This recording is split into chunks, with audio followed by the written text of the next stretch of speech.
TPT या Thales theorem. Thales was the person who actually gave it, so we say it is a Thales theorem. Now what it says, like every proof or every concept in similarity, circle, Pythagoras theorem will have a beautiful statement. अपने को statement को देखने का है और समझने का statement को. एकदम सिंपल चीज है. मैं रीड करता हूं.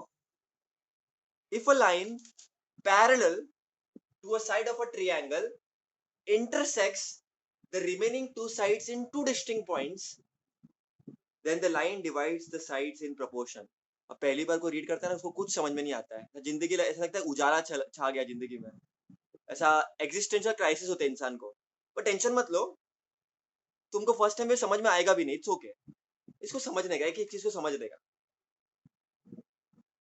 If a line parallel to a side of a triangle, so it is talking about a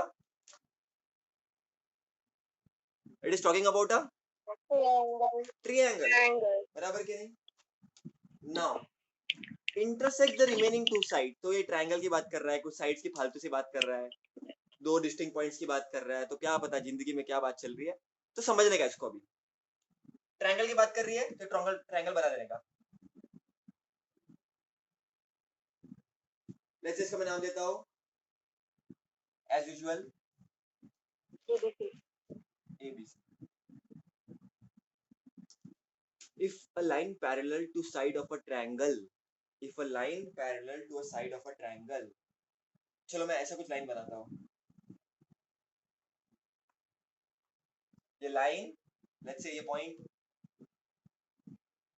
है.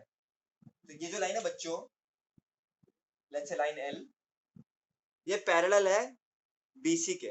क्या बोलते हैं लोग? If a line parallel to side of a triangle, मतलब कोई एक लाइन है वो एक साइड से पैरेलल है, मतलब इंटरसेक्ट नहीं कर रही है. इतना क्लियर है?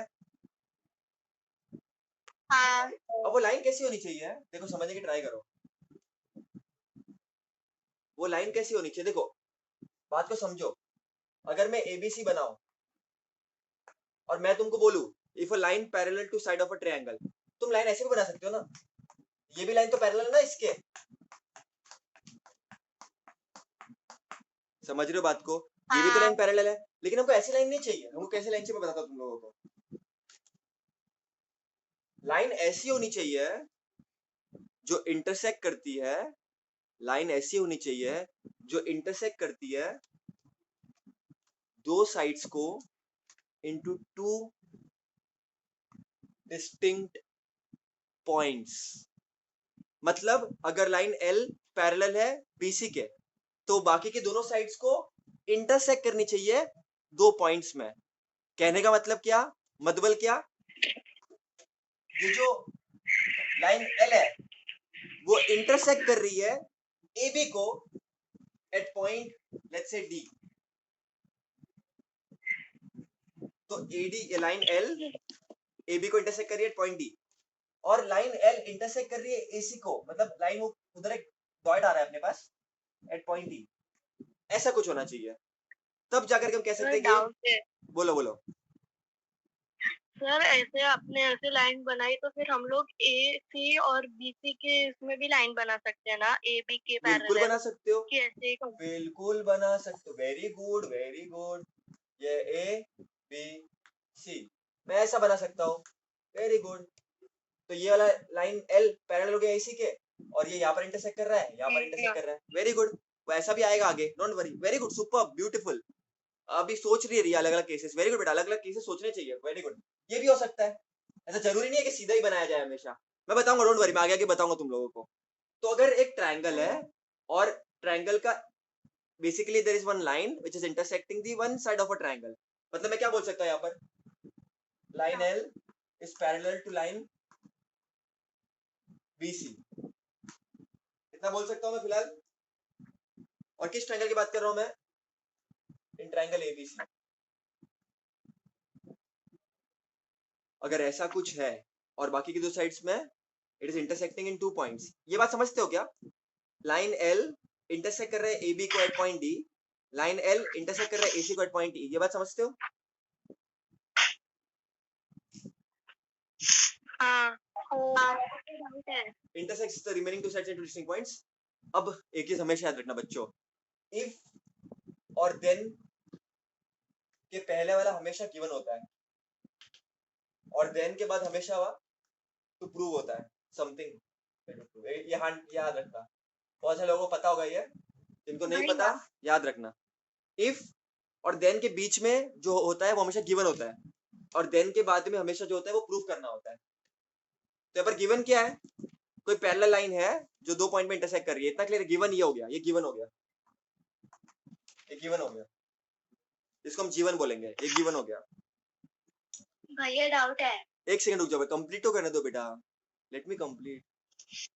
Then the two then the line divide the sides in proportion, मतलब ये लाइन ये दोनों साइड्स को, बाकी के दो साइड्स को प्रोपोर्शन में डिवाइड करेगी। प्रोपोर्शन का मतलब क्या, something upon something is equal to something upon something. मतलब क्या, प्रोपोर्शन का मतलब क्या, something upon something is equal to something upon something. इतना क्लियर है?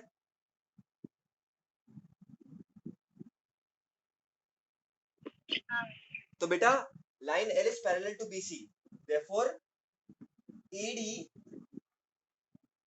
upon DB is equal to AE upon EC। ये हो गया टू प्रूव वाला पार्ट, इसको अपन को प्रूव करना है। लेकिन अगर लाइन पैरेलल होगी तो साइड्स प्रोपोर्शन में होंगे बच्चों, और रीजन क्या आएगा इसका, बाय बीपीटी। तो बच्चा ये बहुत इंपॉर्टेंट है, इसके मैं बहुत सारे केसेस दूंगा, लेकिन तुमको ये समझ में आनी चाहिए। अगर लाइन पैरेलल है, देखो बेटा तुमको है ना, मैं हमेशा हर साल एक ही चीज बोलता हूँ, मैथ्स में कभी भी कोई भी सम तुमको करना हो ना, तुम सोचो उसके बारे में कौन से कंसेप्ट पे आएगा। अगर लाइन पैरेलल है तो कभी ना कभी तुम बीपीटी लगा ही सकते हो बच्चों। देखो लाइन पैरेलल है तो अल्टरनेट एंगल से कॉन्ग्रुएंट, कॉरेस्पॉन्डिंग एंगल से कॉन्ग्रुएंट एंड इंटर एंगल से सप्लीमेंट्री, वो तो तुमको पता ही होगा, 9th में पढ़ा हुआ है। लेकिन लाइन पैरेलल अब होगा तो एक और केस तुम्हारे पास आ गया कि साइड्स प्रोपोर्शन में होंगे, something upon something is equal to something upon something. इस क्वांटिटी को अपन ऐसा लिख सकते हैं, जगह किधर है, ऊपर लिख देता हूं। अपन ऐसा लिख सकते हैं, BD upon DA is equal to CE upon EA। ऐसा लिख सकते हैं,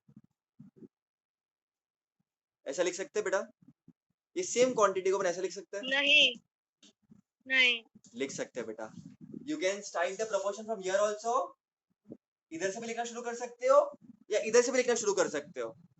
मैं मोक्ष के घर पे जाओ या मोक्ष मेरे घर पे आए, एक ही बात है, तुम इधर से लिखना शुरू करो या इधर से लिखना शुरू करो, लेकिन ऐसा नहीं कर सकते। अगर फिर तो इन्वर्ट किया है आपने। हाँ इन्वर्ट नहीं, नहीं इन्वर्ट की भी जरूरत नहीं है, नॉर्मल लॉजिक सोचो। अगर मैं AD upon BD is equal to AE upon EC लिख सकता हूँ, तो मैं उसको इधर से भी स्टार्ट, किसने बोला स्टार्टिंग पॉइंट इधर ही हो सकता है, इधर से भी तो हो सकता है ना स्टार्टिंग पॉइंट। तो मैं BD upon DA is equal to CE upon EA भी लिख सकता हूँ। लेकिन फिर एक चीज का ध्यान रखना, अगर BD अपॉन DA लिखा, अगर तुमने ऐसा लिखा BD अपॉन DA, फिर तुम is equal to AE upon EC नहीं लिख सकते। ये उल्टा लिखा, ये सीधा लिखा, ऐसा नहीं चलेगा। या तो उल्टा उल्टा या तो सीधा सीधा, समझ रहे हो मैं क्या बोल रहा हूँ? हाँ या तो उल्टा उल्टा, BD upon DA is equal to CE upon EA, ऐसा लिखो। तो या तो उल्टा लिखो या तो सीधा लिखो, लेकिन उल्टा सीधा मत लिखना। समझ रहे हो मैं क्या बोल रहा हूँ? हाँ हाँ, तो ये चीज का ध्यान रखना, ये बहुत इंपॉर्टेंट चीज थी बताने के लिए। कभी कभी तुमको क्वेश्चन में पीछे से चालू करना पड़ेगा, तो तुम क्या करोगे, तब तुम कंफ्यूज हो जाओगे, नहीं नहीं बीपीटी तो ऐसा ही होता है, जरूरी नहीं है बेटा।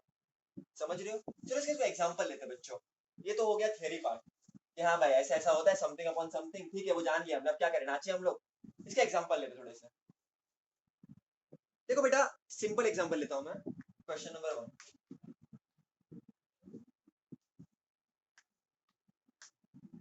लाइन K है, ये P है, ये Q है, ये R है, ये S है, ये T है।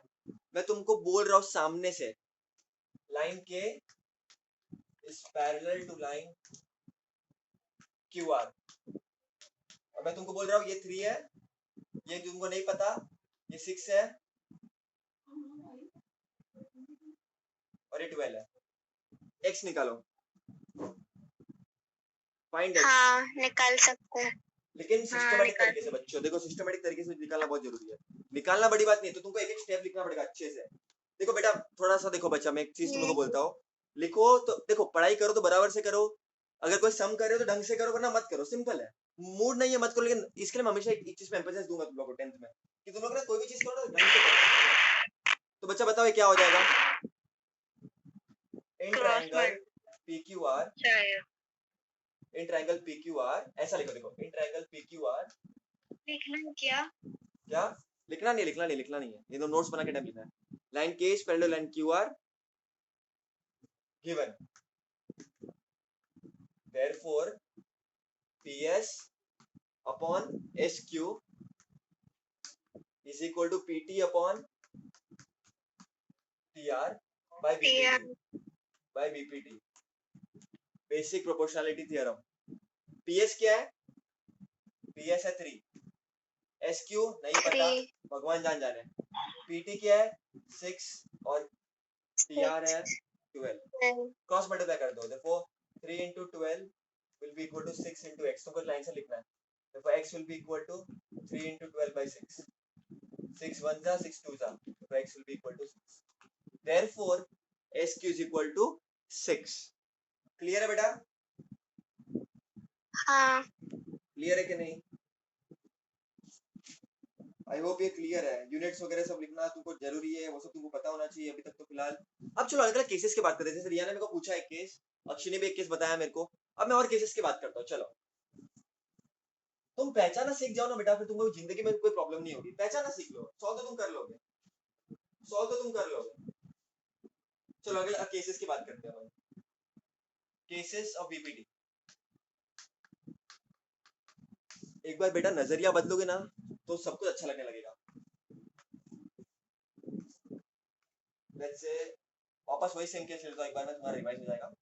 PQR TK और लाइन हो जाएगा S, तो मैं क्या बोल सकता हूँ? In triangle PQR line S is parallel to line QR therefore by BPT PT upon TQ is equal to PK upon KR by BPT। अब ये कुछ वैल्यूज दी होगी, तुमको पुट करना है, और कोई बड़ी बात नहीं है। चलो भैया ये केस तो हमने बचपन से पढ़ते आए, अब कुछ नया बताओ। चलो ठीक है नया बताता हूँ, कुछ ऐसा दे रहा हूँ मैं। ग्लिच हो रहा था, क्या ग्लिच हो रहा है, मतलब क्या हो रहा है? अटक रहा है बार बार, अटक रहा है क्या? अटक रहा है, अटक रहा है। बाकी सबको सुनाई दे रहा है क्या अटक रहा है? सुनाई दे रहा है। जिसको तो प्रॉब्लम मैं है, लीव करके ज्वाइन हाँ करती लीव हूँ। करके ज्वाइन करो बेटा।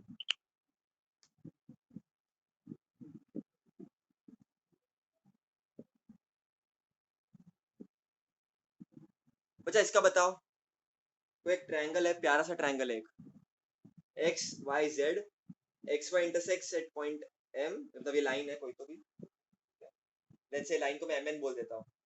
अब बार मैं कोई स्पेशल नाम नहीं दे रहा हूँ इसको, अब की बार मैं इसको कोई स्पेशल नाम नहीं दे रहा हूँ, इसको मैं एम एन ही रख रहा हूँ। हाँ तो in triangle X Y Z, in triangle X Y Z, अब पहचानो बच्चों, ऐसा कौन सा, बच्चा पहचानो, सिंपल है, ऐसा कौन सा लाइन है जो एक पर्टिकुलर लाइन पे पैरेलल है और बाकी दो साइड्स को दो पॉइंट पे इंटरसेक्ट कर रहा है, ऐसा कौन सा लाइन है? MN parallel to XZ। MN parallel to, बच्चा बाकी सभी रिस्पांस दो बेटा प्लीज, मजा नहीं आता है वरना, प्लीज 2 3 लोग ही हमेशा देते रहते हैं रिस्पांस। लाइन XZ, देयरफॉर बहुत मेहनत लगती है, तुम समझते नहीं, प्लीज बोला बेटा, थोड़ा बोला करो यार। फिर क्या हो जाएगा बोलो? MN is parallel to XZ, क्या बोलोगे, कैसे लिखोगे? O4 YM upon MX। क्या लिखोगे बोलो? थियरम ना, क्या लिखोगे बोलो? YM upon MX, YM upon MX, YM upon MX is equal to YN upon NZ, reason by BPT, by BPT। Clear है बच्चों? अब तुम ऐसे भी स्टार्ट कर सकते थे, तुम XM upon MY is equal to Zn upon Ny। तुम ऐसा भी बोल सकते थे बेटा,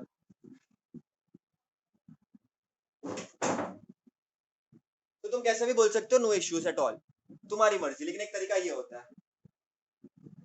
क्लियर है बच्चों इतना? हाँ चलो एक काम करता हूँ, हाँ ये 3 है, ये 6 है, ये 5 है, ये x है। x निकाल के दिखाओ, x निकाल के दिखाओ। ये 3 है, ये 6 है, ये 5 है, x है। करके just put the values, you can find out. मेरा मकसद ये नहीं कि सॉल्व तो तुम कर लोगे, डोंट, नो इश्यूज, मैं I am sure about it, हो जाएगा, don't worry, but you should know how to apply. इसका प्रूफ मैं तुम लोगों को बताऊंगा बच्चा, don't worry, first let me complete exercises, then इसका प्रूफ तुमको और अच्छे से समझेगा।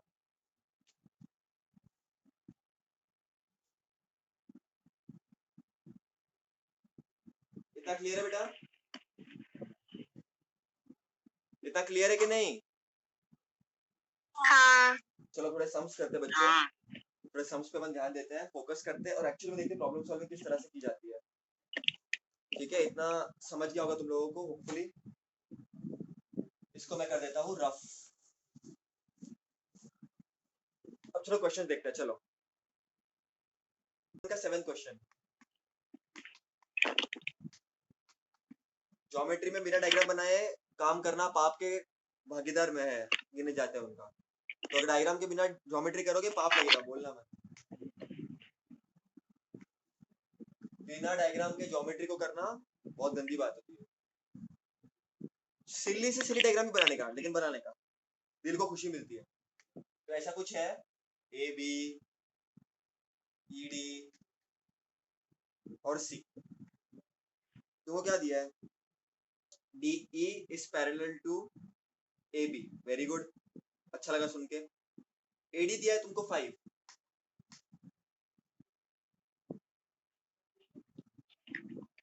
तुमको दिया है डीसी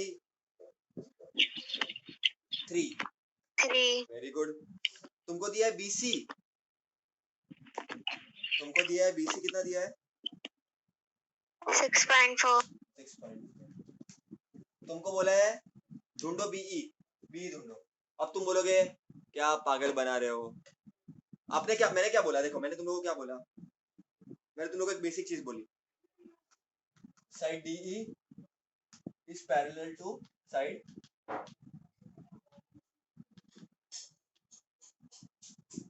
इधर लिख लो, side DE is parallel to side A B. तुम लोग क्या बोलोगे, भैया कितना सिंपल क्वेश्चन है, जिंदगी में इतना टेंशन क्यों लेना है आपको। देखो इसमें क्या कर सकते हैं, D is parallel to A B, तो मैं क्या बोल सकता हूँ, A D upon D C will be equal to B E upon E C, बराबर के नहीं? जिंदगी में कोई प्रॉब्लम ही नहीं, एडी अपने पास पता है। भैया गलत है। बेटा कंप्लीट करने दो, मेरे को कंप्लीट करने दो, रुक जाओ, मुझे पता है, प्लीज, आई नो, मैं क्यों बता रहा हूँ, कोई चीज का रीजन समझो। लो फुट जाता है पूरा। हाँ, तो ये भी कर सकता हूँ मैं, AD upon D C is equal to B upon E C. गलत क्यों हो जाएगा बोलो, इसे प्रॉब्लम क्या है, कोई बताएगा? ये गलत नहीं है, इनकम्प्लीट है, ये इनकम्प्लीट क्यों है बताओ? क्योंकि वो नहीं है, एडी अपने पास है, क्या बोलते हैं, डीसी अपने पास है, बीई हमको नहीं पता बच्चों, समझो बच्चा, मैं कोई भी चीज बता रहा हूँ, क्या वैल्यू रीजन है, नहीं है। इसके लिए पेशेंस रखा करो, थोड़ा सा पेशेंस रखोगे तुमको बहुत अच्छे से समझेगा। मैं ऐसे डायरेक्ट तुमको फॉर्मूला लिखा दिया सब खत्म कर दिया, वो नहीं कराऊंगा, मैं हर एक सेम के पीछे का लॉजिक बताऊंगा तुम लोगों को, याद रखना। तो बीई तुमको नहीं पता, ठीक है, ईसी भी तुमको नहीं पता। बच्चा कोई भी एक इक्वेशन में 4 में से 2 चीजें अननोन है, तो कभी भी तुम नहीं निकाल सकते, तो अब तुमको कुछ और सोचना पड़ेगा। तुम लोग समझ रहे मैं क्या बोल रहा हूँ, क्यों अपन डायरेक्टली नहीं कर सकते, वो तुमको समझ रहे हैं? हाँ समझ रहा है? हाँ तो अब यहाँ पर तुमको सोचना पड़ेगा बच्चों। तुमको क्या दिया है, बीसी दिया है बच्चों, ये बीसी क्या कर रहा है बेसिकली, ये बीसी कर क्या रहा है, ये ई इधर है, ये बीसी पूरा का पूरा 6.4 है।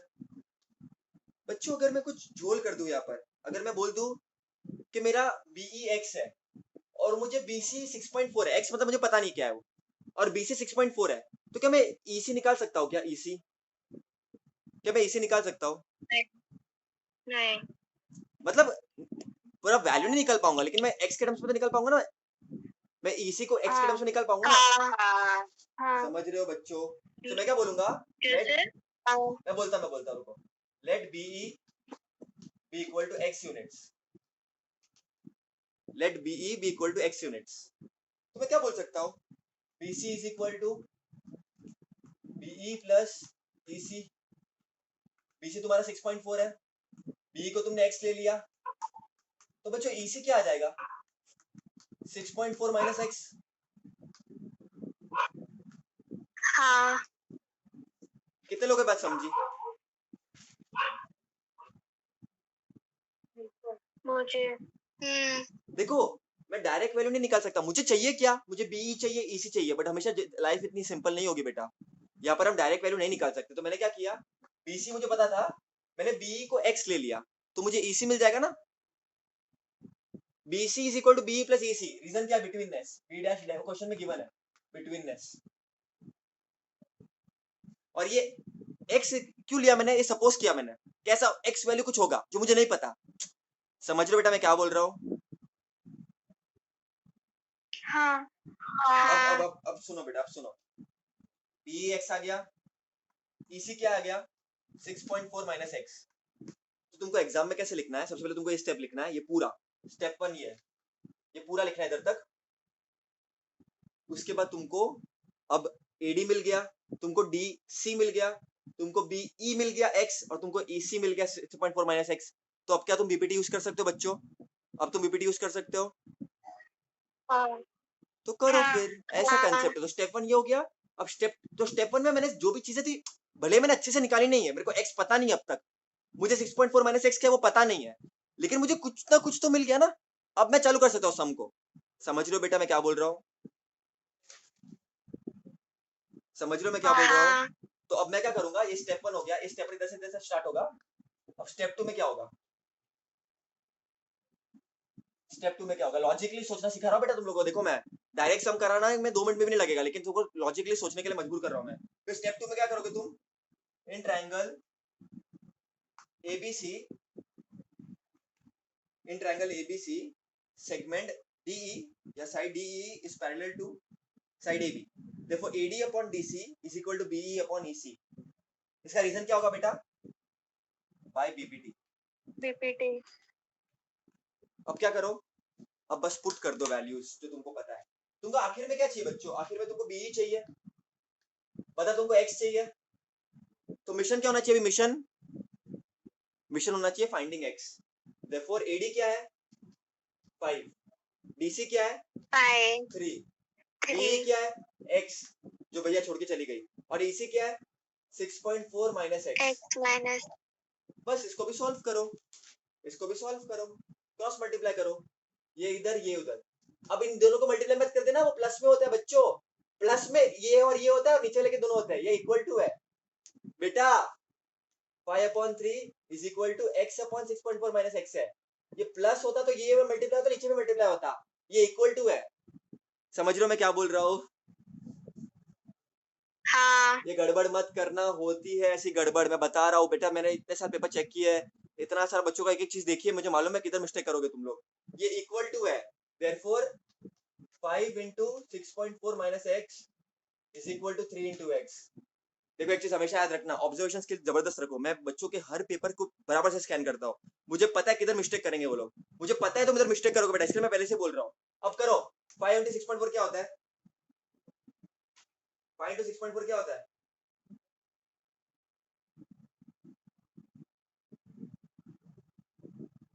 क्या होता है बेटा? 6.4 into 5 minus 5 into x is equal to 3 into x। Multiply कर दिया ना मैंने, इसको मल्टीप्लाई कर दिया, मैंने मल्टीप्लाई कर दिया इसको मल्टीप्लाई कर दिया।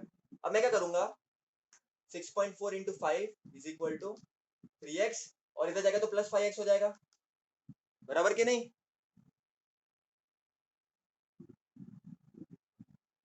बराबर। तुम डायरेक्टली भी सॉल्व कर सकते हो, मैं तुमको ये वाला तरीका बता रहा हूँ, डायरेक्टली तुमको आ जाएगा, मुझे इसलिए तुमको दूसरा तरीका बताना है।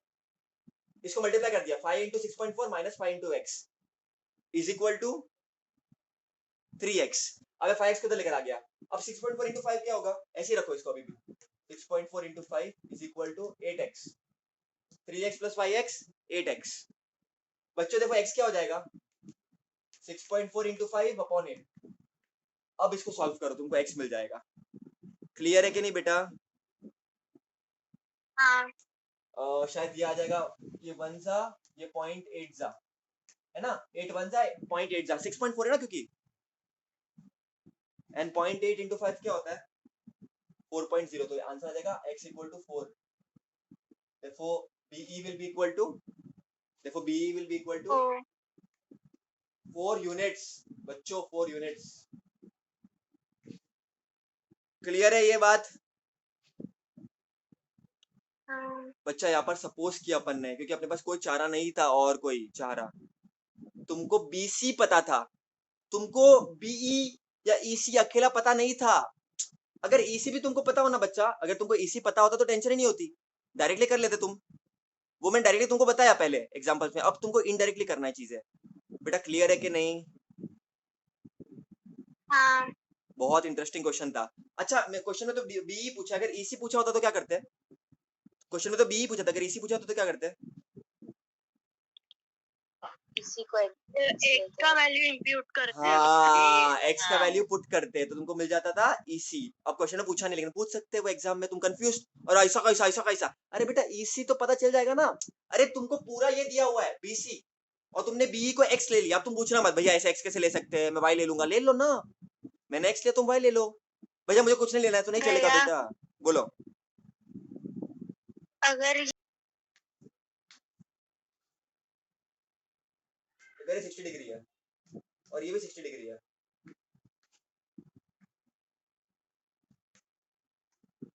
तो तुम क्या बोल सकते हो, ए पी क्यू भी 60 डिग्री है और ए बी सी भी 60 डिग्री है, या पी बी सी भी 60 डिग्री, तुम क्या बोल सकते हो? पैरेलल है, क्या बोल सकते हो? लाइंस पैरेलल ऐसा क्यों? ऐसा बिकॉज़ क्यों? Corresponding angles, corresponding angle basically बच्चों तुम्हारा जो ए पी क्यू और ए बी सी ये एफ फिगर बनाते बच्चों। और कोई भी चीज अगर एफ फिगर बनाए, कोई भी फिगर अगर एफ, कोई भी अगर ज्योमेट्री या ओरिएंटेशन एफ फिगर बनाए तो वो कॉन्ग्रुएंट होगा बच्चों। क्लियर है बात? कंसेप्ट क्लियर है क्या? हाँ हाँ अच्छा, ये अगर समझ में आ गया तो एक्सरसाइज 1.2 का फोर्थ क्वेश्चन तुमको बहुत ब्यूटीफुली समझेगा, बहुत ब्यूटीफुली समझेगा अगर तुमको ये कंसेप्ट समझ में आ गया तो। बन जा तू मेरी इश्क दी चाशनी, एक्सरसाइज 1.2 का फोर्थ देखो बेटा। क्वेश्चन क्या बोलता है, measurement of the some angles in the figure are given, prove that, prove करने बोल रहे हैं। ये जानते नहीं हमको अब तक, हम कोई भी चीज प्रूव कर सकते हैं भले हम गलत क्यों ना हो। बेटा एक चीज जिंदगी में हमेशा याद रखना, एक चीज जिंदगी में हमेशा याद रखना, अगर झूठ बार बार बोलो तो वो झूठ सच बन जाता है। क्या याद रखोगे? अगर कोई झूठ बार बार बोला जाए तो वो झूठ सच बन जाता है। Prove that AP upon PB is equal to AQ upon QC. और कुछ फिगर दिया आपने को बकवास सा बचकाना फिगर जो चौथी में करते थे अपन, A B C P Q और ये 60 डिग्री। बच्चों कभी भी है ना ऐसा ऐसा खुश नहीं हो जाने का, सोचने का पहले। AP upon PB is equal to AQ upon QC, ये अपने को प्रूव करना है। ये क्या है, ये कब आता है, ये कौन है, बोलो। बीपीटी वाला कोई तो थियरम हाँ, लेकिन उसके लिए तो लाइन पैरेलल चाहिए, लेकिन अपने को तो लाइन पैरेलल दिया। अपने को क्या दिया, देखो क्वेश्चन में अपने को क्या दिया है, angle APQ solution, angle APQ is congruent to, किससे कॉन्ग्रुएंट है एपीक्यू? एबीसी से। रीजन क्या है, गिवन है। अगर ये कॉन्ग्रुएंट है तो अपन ऐसा क्या कर सकते हैं जिससे अपने को ये मिल जाए? अगर ये कॉन्ग्रुएंट है तो अपन को ऐसा क्या मिल सकता है जिससे अपन ये प्रूफ कर पाए? बोलो बच्चा ये कॉन्ग्रुएंट क्यों हुए? ये कॉन्ग्रुएंट क्यों हुए? Corresponding angle. क्योंकि लाइंस पैरेलल थी बच्चों. If lines are parallel, corresponding angles are congruent. If lines are parallel, alternate angles are congruent. And if lines are parallel, interior angles are supplementary. आज तुम लोग को बेसिक वीडियो भेजूंगा मैं mathematics का, वो देखना बच्चों. तुमको बहुत बहुत मैथ्स में काम आएगा वो. मैं तुमको आज भेजूंगा, तुमको देखना है. आज मत देखना, आज सब हेक्टिक शेड्यूल है. तुमको 2-3 दिन दूंगा मैं आराम से, टेंशन मत लो. ठीक है, मुझे समझ रहा है तुम लोग को थोड़ा आज का दिन पूरा हैवी है, सो मैं तुम लोग को भेजूंगा. अब देखो बेटा, APQ ABC. अब तुम क्या बोल सकते हो? Segment PQ is parallel to side BC. Reason क्या आएगा?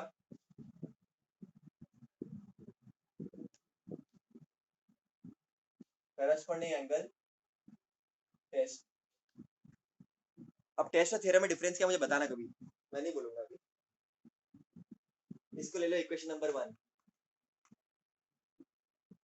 अब तुमको जो चाहिए था वो मिल गया, PQ पैरेलल टू BC मिल गया. तो अब तुम क्या बोल सकते हो? सिस्टमैटिकली, एकदम सिस्टमैटिकली लिखेगा. In triangle ABC segment PQ is parallel to segment BC. Reason from equation number 1. Therefore, AP upon PB is equal to AQ upon QC by basic proportionality theorem. By BPT, basic proportionality theorem. Clear है बेटा ये? हाँ. बहुत ही beautiful था question, बहुत ही easy question, कुछ था ही नहीं इसमें, दम ही नहीं था कुछ. बराबर कि नहीं? लेकिन बेटा इसमें भी लोग गलती करते हैं, इसमें रीजन नहीं लिखते. करस्पॉन्डिंग एंगल्स टेस्ट का आधा दिमाग कटते जाता है उधर ही. अच्छा, अगर डायरेक्टली दिया होता तो अपने को PQ पैरेलल टू BC तो टेंशन ही नहीं होता. अगर डायरेक्टली दिया होता तो ये भी दिया नहीं होता. तुमको समझ रहा बेटा? अगर डायरेक्टली दिया होता तो ये भी नहीं दिया होता. ये दिया है मतलब कुछ यूज करना है. देखो, गिवन इन्फॉर्मेशन जो भी होता है ना, हमेशा उसको यूज करना होता है. याद रखना मेरी जिंदगी में हमेशा एक बात याद रखना, हर गिवन इन्फॉर्मेशन यूज होती है. हर गिवन इन्फॉर्मेशन यूज होती है. हर गिवन इन्फॉर्मेशन यूज होती है. याद रखना, हर गिवन इन्फॉर्मेशन यूज होती है जिंदगी में. याद रखना मेरी बात, ठीक है? वाह, वेरी गुड मोदी जी, वाह मोदी जी वाह. अब एक फिगर देता हूँ, कॉम्प्लिकेटेड फिगर है थोड़ा सा. देखो कितने लोगों को समझता है वो फिगर. पिया पिया ओ पिया पिया, जिया जिया ओ जिया जिया, ये मौसम की बारिश, ये बारिश का पानी, ये पानी की बूंदे. गंदा सा फिगर मैंने दिया है तुम लोगों को. गंदा क्यों? क्योंकि तुमको समझ नहीं रहा है. एक बार समझेगा तो बहुत मजा आएगा.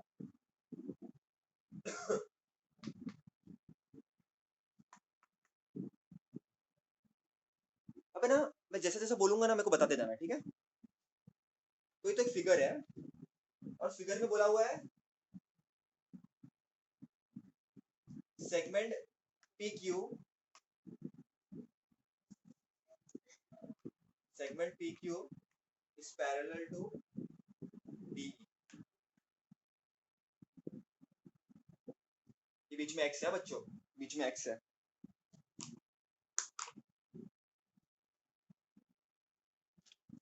PQ is parallel to DE given है, ये क्वेश्चन में दिया हुआ है. समझो फॉर एग्जांपल कोई दिया हुआ है, ऐसा कोई क्वेश्चन है और तुमको बोला जाए कि करो, चलो क्या करोगे इसका? PQ is parallel to DE. ये देखो, PQ is parallel to DE. तुम क्या बोल सकते हो इसके बारे में? अगर दो पैरेलल लाइंस तुमको दिख रही है, तुम्हारा दिमाग घूमना चाहिए कि BPT यूज कर सकते हैं अपन. तो ये ट्रायंगल देखो बच्चा, Hill's theorem. तो अपन क्या बोल सकते हैं यहाँ पर? By using Hill's theorem. In triangle XDE, in triangle XDE PQ is parallel to D वो गिवन है. तो तुम क्या लिख सकते हो बच्चों? XP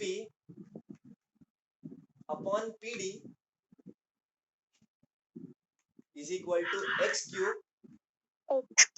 upon QE. रीजन क्या आएगा? Bye BPT. इतना क्लियर है? हाँ. चलो ठीक है, ये तो ठीक है भैया, बहुत अच्छी बात है, आपने बहुत अच्छी चीजें बताई। अब एक बात बताओ, इसी फिगर को देखो वापस, इन ट्रायंगल, ट्रायंगल का नाम छोड़ो, चलो लाइन, क्या क्वेश्चन में दिया है, segment Q R is parallel to E EF. F, ताड़ो क्यू आर ई एफ, ताड़ो ट्रायंगल को ढूंढो, ऐसा कौन सा ट्रायंगल है जो इन दोनों को समा रहा है? XEF. एक्सीलेंट, क्या बात है बेटा, क्या बात है, क्या बात है, शादियां कराओगे। तो क्यू आर और ई एफ को समाने वाला ट्रायंगल कौन सा है? XEF. XEF।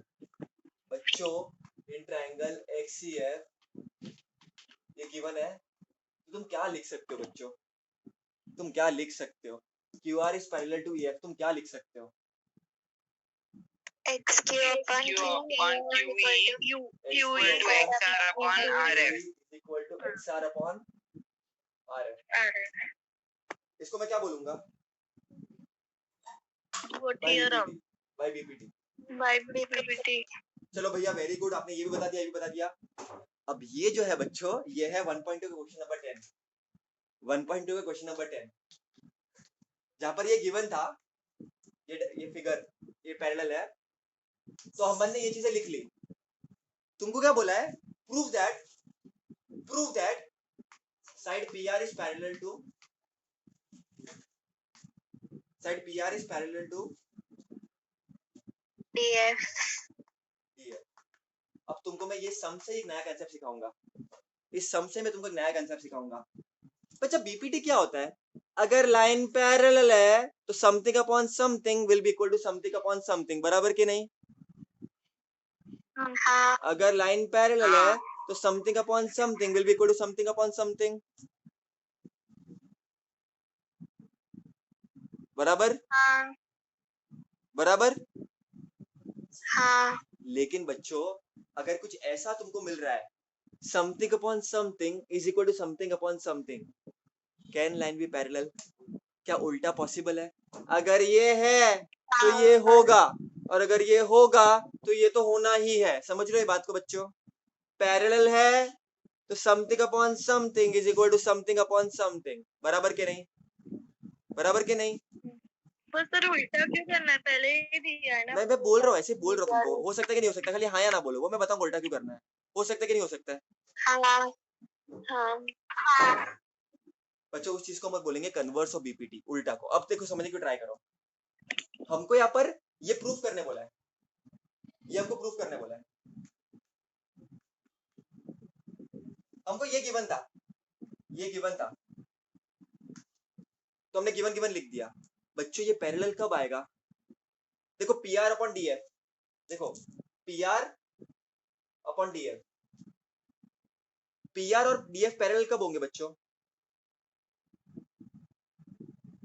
PR और DF पैरेलल कब होंगे? जब एंगल जब XR upon RF is equal to जब बच्चों XP upon PD is equal to XR upon RF आएगा। अगर ऐसा कुछ मिल रहा है अपने को प्यारा सा, तब अपन बोल सकते हैं कि ये दोनों लाइन पैरेलल है। और रीजन क्या होगा? उल्टा बीपीटी का उल्टा। देखो बच्चों, ये गिवन नहीं है फिलहाल अपने को, तो अपने को बच्चा, अपन ने ये इन्फॉर्मेशन यूज करके ये निकाला इक्वेशन नंबर 1, अपन ने ये इन्फॉर्मेशन यूज करके ये निकाला इक्वेशन नंबर 2। अब हमको चाहिए क्या बच्चों? PR और DF को पैरेलल प्रूफ करना है, और PR और DF ज्यादा कुछ नहीं मांगते, वो सिर्फ इतना बोलते हैं, मुझे पैरेलल प्रूफ करने के लिए मेरे को बस रेशियो ला दो, मैं खुश हो जाऊंगी। तो बच्चों, एक बात बताओ मेरे को, इन दोनों को ताड़ो, XQ और QE,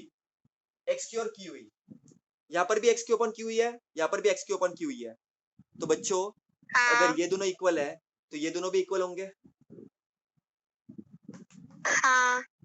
अरे बात समझते हो क्या बेटा? अगर ये दोनों इक्वल है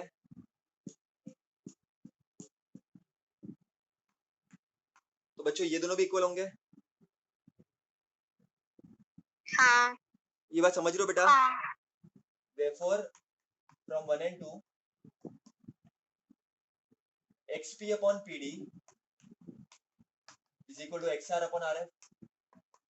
अब इसको ताड़ो इधर। इन दोनों इक्वेशन से हमको देखो x Q upon Q common है, ये दोनों में भी है, तो अगर ये दोनों इक्वल होंगे तो ये दोनों भी इक्वल होंगे बच्चों। तो बेटा इसको अब देखो फिगर में, X P upon P D is equal to X R upon R F. तो बच्चों अगर ये प्रपोर्शन में है तो लाइंस कैसी होगी? पैरेलल। लाइंस कैसी होगी? Parallel. therefore segment PR is parallel to segment DF। और आपके पास रीजन बीपीटी नहीं होगा, आपके पास रीजन होगा bye converse of BPT. Bye converse of BPT. Converse मतलब उल्टा। नहीं समझा बेटा ये टेक्स्ट बुक में एक्टिविटी बेस्ड है, क्वेश्चन में तो मैंने ऐसे तुमको कराया है, टेक्स्ट बुक में एक्टिविटी बेस्ड है, don't worry. But concept simple है, ये गिवन था देखो, PQ अपॉन DF गिवन था तो मैंने ये लिख दिया, इतना समझा?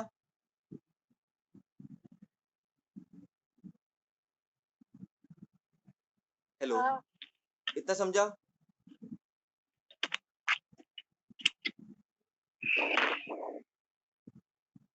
इतना समझा बेटा? इतना ये वाला पार्ट? हाँ समझा। ये वाला पार्ट समझा? हाँ। देख X Q upon Q is equal to X Q upon Q. अगर ये दोनों इक्वल है तो ये दोनों भी इक्वल होगा ना, तो बस मैंने वही लिख दिया इधर। और ये क्या है देखो, X X P upon P D is equal to X R upon R F, ये देख लो, तो ये ट्रायंगल में बिलोंग करता है। अगर ये प्रोपोर्शन में होगा बच्चों तो लाइंस पैरेलल होगी ना, समझ रहे हो मैं क्या बोल रहा हूँ? और ये हो गया बाय कन्वर्स ऑफ बीपीटी, ये तो हमको प्रूव करना था, PR is parallel to DF. अब समझा मैं क्या बोल रहा हूँ? नंबर 2 है, ये एक ट्रायंगल है, तुमको पीएम दिया है 15, तुमको दिया है पीक्यू 25, तुमको दिया है पीआर 20 और तुमको दिया है एनआर 8। तुमको प्रूफ करना है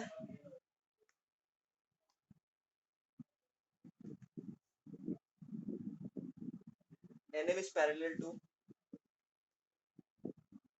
RQ। बच्चों आमतौर पे हमको गिवन होता है कि पैरेलल है तो ऐसे रेशियो में लिखो, यहाँ पर हमको पैरेलल प्रूफ करना है तो हम कैसे करेंगे बताओ? यहाँ पर हमको पैरेलल प्रूफ करना है, converse of PN upon BPT, NR को लेकिन उसके इज लिए equals to PM upon MQ, वो पहले हम लोग को करना पड़ेगा, हाँ तो ये हम लोग प्रूव कर पाएंगे। उसके पहले अपने को क्या चाहिए? PN अपॉन पहले वैल्यू फाइंड करना पड़ेगा उसके PM पहले। अपॉन NR चाहिए, PM अपॉन NR चाहिए अपने को, लेकिन अभी अपने पास तो नहीं है, तो अपन क्या कर सकते हैं? देखो PR क्या है, PR क्या है? 20 PN plus NR, reason betweenness, P dash and dash, betweenness reason important है वरना मार्क्स कटेंगे, फिर बोलना मत मेरे को मार्क्स क्यों काटे। PR क्या है? 20, PN क्या है? नहीं पता, NR क्या है? 8 है। देखो PN क्या हो जाएगा? 20 माइनस 8 12, ये अपने को मिल गया।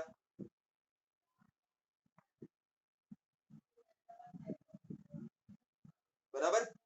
अब इसका देखो PQ का, PQ क्या है? PM upon MQ, P dash M dash Q। PQ क्या है? 25, PM क्या है? 15, MQ अपने को नहीं पता, देखो MQ क्या हो जाएगा? 10, 25 minus 15 which is 10।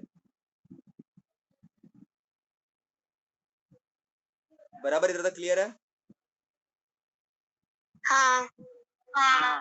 बच्चों अभी अपने को इसका रेशियो निकालना है, अगर दोनों रेशियो सेम है तो they are parallel by converse of BPT. इतनी बात समझते हो? हाँ। पीएन अपने को 12 आया, एनआर अपने को कितना मालूम है? 8 है, तो ये 3 जा ये 2 जा, इसको इक्वेशन नंबर 1 ले लेते हैं। उसके बाद बच्चों पीएम अपॉन एमक्यू करते हैं, पीएम अपॉन एमक्यू, पीएम क्या है? 15 और एमक्यू 10 10 2 जा 10 3 जा, सेम है दोनों? हाँ। क्या आ जाएगा? ये इक्वेशन नंबर 2 ले लो. Therefore from above equation 1 and 2 in triangle PRQ PN upon NR is equal to PM upon NQ. अगर ये अपने को मिल गया from 1 and 2 तो अपन क्या बोल सकते हैं? NM is parallel to RQ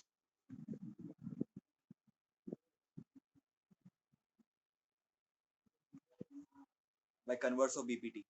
अब कंफ्यूज मत होना बच्चों. देखो यहाँ पर अपने को साइड्स के बारे में दिया था, अपन रेशियो निकाल रहे थे. पहले अपने को पैरेलल दिया होता था, उल्टा करते हैं, बस कन्वर्स कर रहे हैं. समझ रहे हो कंसेप्ट को?